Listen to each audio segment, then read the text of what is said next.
Banyak aplikasi tidak hanya dirancang untuk memberikan manfaat, tetapi juga untuk menarik pengguna agar terus kembali. Disinilah teknologi persuasi berperan, dengan desain aplikasi yang sering mendorong kita untuk melakukan tindakan tertentu. Namun, tantangannya adalah membedakan kapan teknologi ini membantu dan kapan itu berubah menjadi manipulasi. Persuasi adalah ajakan yang memfasilitasi pengguna dalam membuat pilihan yang baik. Sebaliknya, manipulasi mengeksploitasi emosi atau kebiasaan demi keuntungan platform. Dark patterns, seperti tombol keluar yang tersembunyi atau notifikasi berlebihan, adalah contoh trik desain yang membingungkan dan menyesatkan pengguna. Proses dalam desain aplikasi dapat dibagi menjadi 3 bagian: cue, action, dan reward. Cue adalah pemicu, seperti notifikasi yang muncul. Ketika kita menerima notifikasi, kita cenderung membuka aplikasi dan mulai menggulir. Reward dalam bentuk hiburan atau informasi baru membuat kita merasa puas dan ingin kembali. Ketika hadiah ini bervariasi, rasa penasaran kita meningkat. Fenomena FOMO atau Fear of Missing Out membuat orang takut ketinggalan update atau tren. Social proof juga berperan, di mana sesuatu dianggap penting karena banyak orang lain yang melihat atau membahasnya. Kombinasi ini memperkuat kebiasaan membuka aplikasi secara berulang. Contoh yang sering kita temui adalah grup WhatsApp kelas, di mana siswa merasa takut tertinggal informasi penting. Di Instagram, siswa ingin selalu update tentang kegiatan dan pengumuman. Di platform tugas, mereka sering mengecek karena khawatir ada deadline yang mendekat.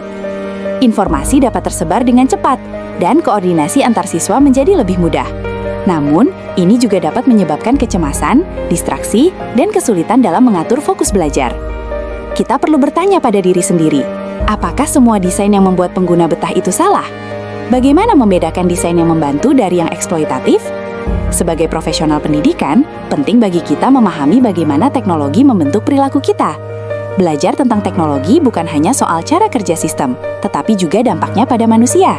Setiap kali menggunakan aplikasi, kita berinteraksi dengan desain yang dirancang dengan tujuan tertentu. Desain tersebut tidak selalu terlihat jelas, dan seringkali kita terjebak dalam siklus penggunaan yang tidak kita sadari. Misalnya, saat membuka aplikasi berita, kita mungkin berniat membaca satu artikel, tetapi terjebak dalam berbagai headline dan video yang menarik perhatian. Ini menunjukkan bagaimana Chewy dapat mengubah niat awal kita.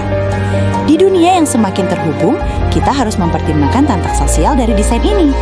Ketika banyak dari kita merasa perlu untuk terus memperbarui diri dengan informasi terbaru, kita berisiko mengorbankan waktu dan perhatian untuk hal lain yang lebih produktif.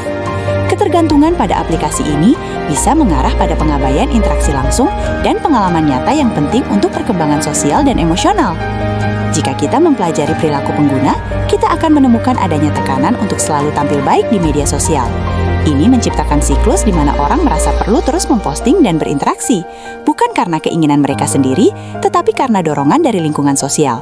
Hal ini menciptakan tekanan yang tidak sehat, di mana kebahagiaan seringkali diukur berdasarkan jumlah likes atau komentar. Namun, ada harapan. Dengan memahami bagaimana teknologi persuasi berfungsi, kita bisa mulai melindungi diri dari manipulasi. Kita bisa lebih selektif dalam memilih aplikasi dan cara berinteraksi. Misalnya, mematikan notifikasi untuk aplikasi yang tidak penting atau menetapkan batasan waktu penggunaan dapat mengurangi dampak negatif teknologi. Penting untuk menciptakan kesadaran di kalangan pengguna, terutama generasi muda, tentang bagaimana desain ini bekerja. Pendidikan tentang penggunaan teknologi yang bijak harus menjadi bagian dari kurikulum, sehingga siswa tidak hanya menjadi konsumen pasif, tetapi juga pengguna yang kritis. Dengan pendekatan ini, kita melindungi diri dan menciptakan lingkungan digital yang lebih sehat. Kita dihadapkan pada pertanyaan mendasar, bagaimana menciptakan keseimbangan antara memanfaatkan teknologi dan menghindari jebakan yang merugikan. Kesadaran dan pendidikan adalah kunci untuk menjawab tantangan ini. Mengingat cepatnya perkembangan dunia digital, penting bagi kita untuk terus belajar dan beradaptasi, sambil menjaga integritas dan kesehatan mental. Teknologi seharusnya menjadi alat yang memberdayakan kita, bukan yang menjebak.